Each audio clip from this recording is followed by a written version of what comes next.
नमस्कार, मी भारती पाटील आणि स्वागत आहे तुमचं आपल्या भारतीज किचनमध्ये. तर आज आपण बनवणार आहोत मँगो केक. मँगो केक बनवण्यासाठी मी इथे 2 आंबे घेतलेले आहेत, 1 वाटी रवा घेतलेला आहे, सोबत 3-4 वेलची घेतलेली आहेत, हिरवी वेलची, अर्धी वाटी साखर घेतलेली आहे. तर साखर जी आहे ती तुम्ही तुमच्या आवडीनुसार कमी जास्त करू शकता. आता हे सगळे जिन्नस मिक्सरच्या भांड्यामध्ये घालू. सोबत घालायचं आहे 2 चमचे गव्हाचे पीठ. गव्हाचे पीठ किंवा मैदा घातला तरी सुद्धा चालेल. मी इथे मैदा घेतलेला आहे. तर मैदा नसेल आपल्याकडे तर गव्हाचं पीठसुद्धा चालेल. तर 2 चमचे गव्हाचं पीठ घालायचं, वेलची सोलून घालायची आणि मिक्सरला छान असं झाकण लावून हे बारीक वाटून घ्यायचं. रवा फार बारीक होत नाही, पण अगदी थोडा बारीक झाला तरी सुद्धा चालतो, कारण आपण हा रवा जो घेतलेला आहे तो चमेली रवा घेतलेला आहे.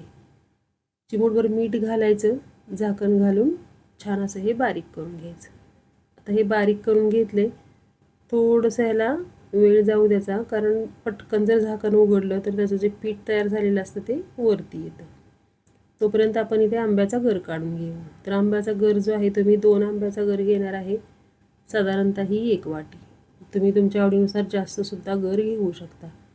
तर हे आंबे आहेत, हे रत्नागिरी हापूस आहेत, खूप गोड आंबे आहेत.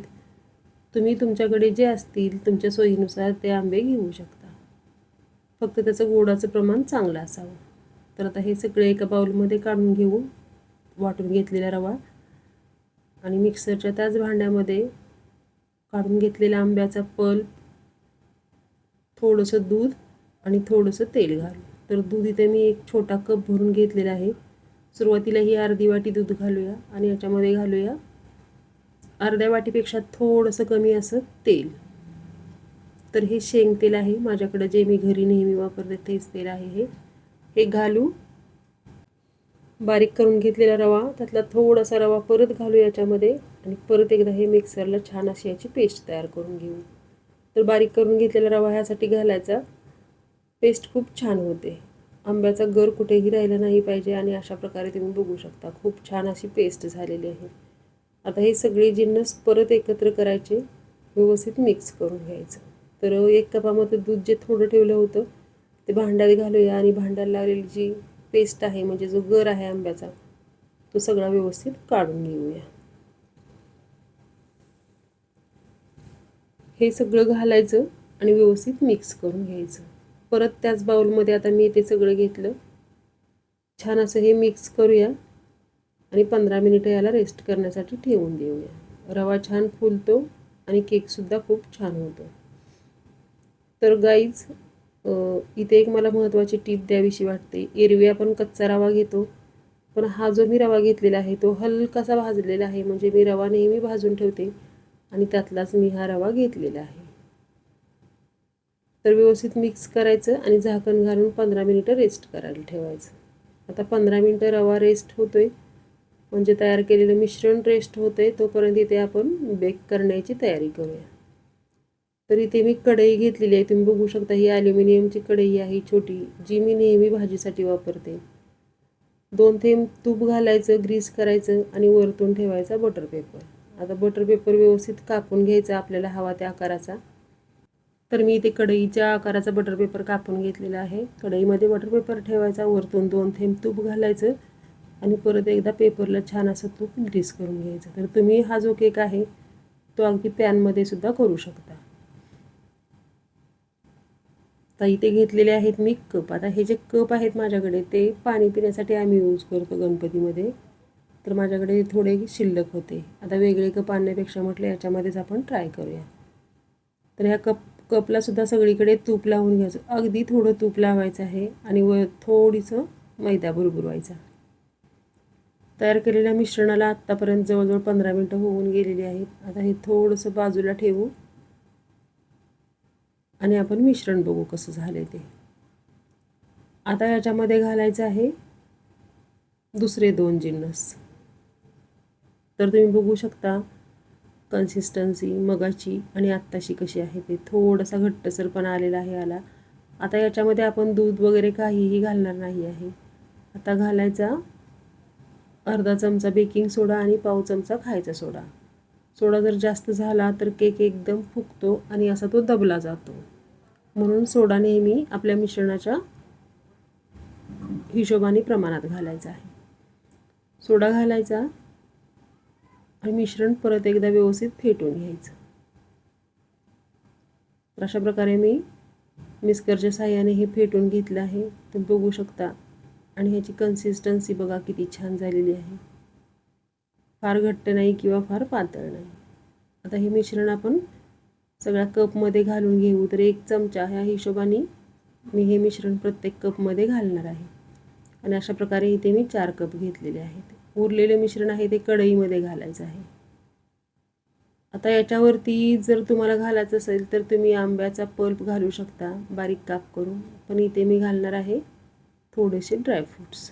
तर कप झालेले आहेत आपले भरून, म्हणजे भरले नाही आहेत. प्रत्येक कपामध्ये मी 1 चमचा घातलेला आहे. नंतर आपण बघणार आहोत ते कशा प्रकारे फुगलेले आहेत. उरलेलं मिश्रण सगळं कढईमध्ये घालायचं आणि वरतून घालायचे काजू. तर इथे मी अख्खे काजू घेतलेले आहेत.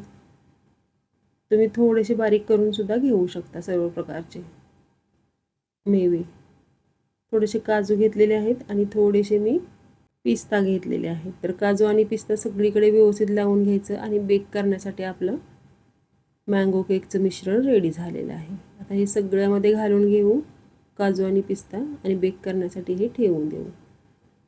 तर गॅसवरती तवा मी आधीच प्रीहीट करून घेतला होता. तर आपण आता गॅसकडे जाऊया. तवा आधीच मी प्रीहीट करून घेतला आहे. आता याच्यावरती ठेवायची कढई, वरतून ठेवायचं झाकण आणि गॅसची फ्लेम एकदम स्लो करायची. तवा खूप छान असा तापलेला आहे आणि जवळजवळ 25 ते 30 मिनटं याच्याकडे बघायचंच नाही. आता उरलेले हे जे कप आहे ते एअर फ्रायरमध्ये घालायचे आणि आता हे मी 150 डिग्रीवर 15 मिनटं याला बेक करून घेणार आहे. आणि 15 मिनटानंतर तुम्ही बघू शकता केक जो आहे तो अगदी उत्तम प्रकारे बनलेला आहे. तुम्ही बघू शकता 15 मिनिटं बेक झाल्यानंतर 5 मिनिटं मी हे असंच एअर फ्रायरमध्ये ठेवलं होतं. मला थोडीशी भीती वाटत होती की एअर फ्रायरमध्ये वरून केक जळतोय की काय, पण खूप छान केक तयार झालेला आहे. तुम्ही बघू शकता. तर आता हे आपण काढून घेऊ. तर सुरीच्या साहाय्याने याला बाजूने थोडंसं मोकळं करायचं आणि तुम्ही बघू शकता किती छान केक तयार झालेला आहे. एकदम स्पॉन्जी असा केक तयार झालेला आहे आणि आपण याला कप केक म्हणू शकतो. आता अगदी बाहेरून विकत आणून कप वापरण्यापेक्षा आपल्याकडे घरात असतील असे प्लास्टिकचे कप तर त्याच्यामध्ये सुद्धा खूप छान असा आपण केक करू शकतो. आणि तुम्ही बघू शकता किती छान असे आपले केक तयार झालेले आहेत, एकदम स्पॉन्जी. आणि इथे ग्लासनं सुद्धा बघा काहीही चिकटलेलं नाही आहे. आणि अशा प्रकारे मी हे एअर फ्रायरमध्ये बेक करून घेतलेले आहेत. खूप छान असे केक तयार झालेले आहेत. आता आपण हे ठेवू आणि गॅसवरती जो केक ठेवलेला आहे त्याला आता जवळजवळ 35 मिनिटं झालेली आहेत. आपण बघूया केक कसा झाला आहे. तर झाकण काढूया आणि केक तुम्ही बघू शकता किती छान असा तयार झालेला आहे. खूप छान केक फुगलेला आहे. आता फोर्कच्या साहाय्याने याला बघायचं शिजलाय का ते, आणि जरासुद्धा केक चिटकत नाही आहे. फोर्क किंवा टूथपिक घ्यायची किंवा नाईफ घेतली तरीसुद्धा चालेल. त्याच्या साहाय्याने आपण बघू शकतो. थोडंसं कच्चा असेल तर थोडंसं चिकटलं जातं. अशा वेळी समजून जायचं की केक अजून आपला कच्चा आहे. अजून थोडा वेळ ठेवायचा. गॅसवरती काही हरकत नाही. गॅसची फ्लेम एकदम स्लो ठेवायची आहे. तर मी गरम गरमच घेतलेला आहे प्लेटमध्ये आणि वरचा बटर पेपर काढल्यानंतर केक जो आहे तो आपला असा तयार झालेला आहे. आता तुम्हाला मी कापून दाखवते. अगदी साध्या सोप्या पद्धतीमध्ये घरच्या सगळ्या साहित्यामध्ये केक किती छान तयार झालेला आहे. एकदम लुसलुशीत असा केक तयार झालेला आहे. तुम्ही बघू शकता. अजून केक गरम आहे. तर खूप छान असा केक आपला तयार झालेला आहे. रेसिपी आवडली तर करून बघा. चॅनलला सबस्क्राईब करा, लाईक, शेअर आणि कमेंट करा. तर हे जे कप होते ते आपले कागदी कप होते गाईज. मी मग अशी चुकून प्लास्टिकचे कप बोलले आहे, पण हे कप जे होते ते आपल्याकडे कागदी होते. तर अशा प्रकारे आपला केक तयार झालेला आहे. भेटूयात परत एखाद्या अशाच छानशा रेसिपीसोबत.